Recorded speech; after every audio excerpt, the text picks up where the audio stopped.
Hello friends, मेरा नाम है सलमान शेख और स्वागत है आप सभी का आपका अपना यूट्यूब चैनल सलमान क्लासेज में। तो आज विज्ञान का कक्षा 10 एनसीईआरटी यूपी बोर्ड का पहला पार्ट का फिजिक्स का 5वां पार्ट है।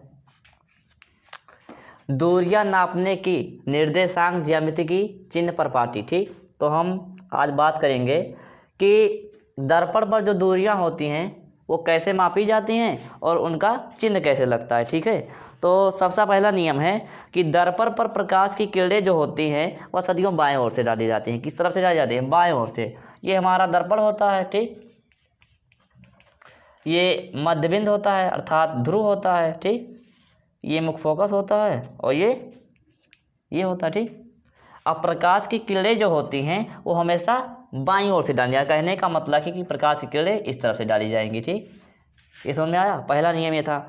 दूसरा है कि जो समस्त दूरियां होती हैं दर्पण के ध्रुव से मुख्य अक्ष के साथ, दर्पण के ध्रुव अर्थात ये जो बिंदु है और ये इस लाइन को कहा जाता है मुख्य अक्ष, दर्पण के ध्रुव से मुख्य अक्ष के साथ नापी जाती है। कहने का मतलब है कि जो दूरियां होती हैं इस लाइन के साथ नापी जाती है। ठीक, दूसरा नियम था।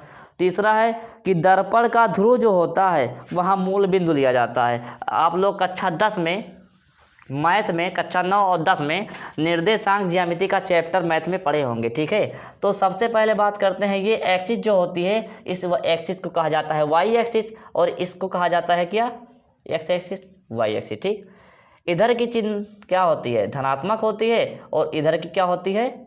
इधर की भी धनात्मक होती है। ठीक, और इधर की ऋणात्मक होती है और इधर की भी ऋणात्मक होती है। ठीक, यानी कि कहने का मतलब है कि ऊपर ये जो ऊपर वाला ये हमारा हो गया मध्यबिंदु। कहने का मतलब कि ध्रुव हो गया, यहाँ पर ध्रुव लिया गया है। तो मुख्य अक्ष जो होता है इस लाइन को क्या कहते हैं? दर्पण पर मुख्य अक्ष कहते हैं ना। और मुख्य अक्ष जो होता है, मुख्य अक्ष को यक्स एक्सिस मान लिया जाता है और ध्रुव से गुजरने वाली तथा मुख्य अक्ष के लंबवत रेखा है। अर्थात ध्रुव हमारा यहाँ पर हुआ ना और इसके जो इस लंबवत ये लंबवत रेखा हुई, इस लंबवत रेखा को क्या मान लिया जाता है? वाई अक्ष मान लिया जाती है। ठीक, चौथा तीसरा नियम ये था। ठीक, चौथा नियम है, कहने का मतलब है कि तीसरे नियम में बताएगा कि इसको मध्यबिंदु मानते हैं दर्पण को और मुख्य अक्ष वाली जो रेखा होती है उसको एक्स एक्सिस और जो ये दर्पण के ध्रुव के जो लंबवत होती है उसको वाई एक्सिस मान लिया जाता है। ठीक, चौथा नियम है मुख्य अक्ष के अनुदिश, मुख्य अक्ष ये हो गया और इसके अनुदिश से दाईं ओर यानी कि कौन सा हुआ? ये ओर, इस तरफ की जो दूरियां होती हैं वो धनात्मक मानी जाती हैं। ठीक, धनात्मक चिन्ह के साथ ली जाती हैं। तो ध्रुव से बाईं ओर की ओर, ध्रुव हमारा ये हुआ, इसके बाईं की तरफ दूरियां कैसी मानी गई? ऋणात्मक मानी गई। ठीक, अब पांचवा नियम है प्रतिबिंब तथा वस्तु की लंबाइयां मुख्य अक्ष के ऊपर की ओर। प्रतिबिंब तथा वस्तु की लंबाई जो होती है वह मुख्य अक्ष के ऊपर होती है। मुख्य अक्ष यानी कि ये वाली लाइन, तो इसके ऊपर होगी, तो ऊपर होगी कैसी होगी? धनात्मक होगी। ठीक,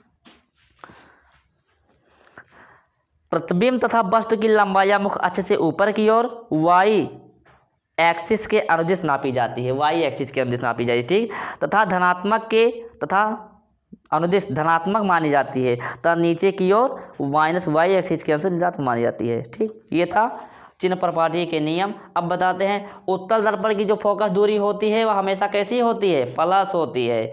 उत्तर दर्पण की फोकस दूरी प्लस और अवतल दर्पण की फोकस दूरी माइनस। ठीक, एक बार फिर से नियम समझते हैं कि दर्पण पर जो प्रकाश की किरण होती है वह हमेशा किस तरफ से डाली जाती है? बाईं तरफ से। समस्त दूरियां जो होती हैं दर्पण के ध्रुव तथा मुख्य अक्ष के साथ नापी जाती हैं। उसके बाद तीसरा नियम है कि दर्पण का ध्रुव मूल बिंदु मान लिया जाता है। कहने का मतलब हुआ दर्पण का मध्य बिंदु होता है उसको ध्रुव कहते हैं। उसको क्या मानते हैं? मूल बिंदु, अर्थात मूल बिंदु का निर्देशांक 0,0। ठीक, और मूल बिंदु मान लिया जाता है। उसके बाद बात आती है तथा मुख्य अक्ष जो होता है हमारा ये लाइन मुख्य अक्ष जो हुआ इसको क्या मानते हैं? X axis. ठीक, इसको एक्स और ध्रुव के लंबवत रेखा क्या मानते हैं? Y axis. ठीक, 4 नियम हुआ। पांचवा नियम है प्रतिबिंब तथा वस्तु की लंबाइयां मुख्य अक्ष के ऊपर की ओर वाई अक्ष के अनुदिश धनात्मक तथा नीचे की ओर और माइनस वाई अक्ष के अनुदिश ऋणात्मक ली जाती है। ठीक, अब बात होती है कि उत्तल दर्पण की जो फोकस दूरी होती है हमेशा पॉजिटिव होती है और अवतल दर्पण की जो फोकस दूरी होती है हमेशा ऋणात्मक होती है। और वस्तु जो होता है हमारा वस्तु जो होता है वो हमेशा ऋणात्मक होता है। ठीक, वस्तु को प्रदर्शित करते हैं यू से। ठीक, प्रतिबिंब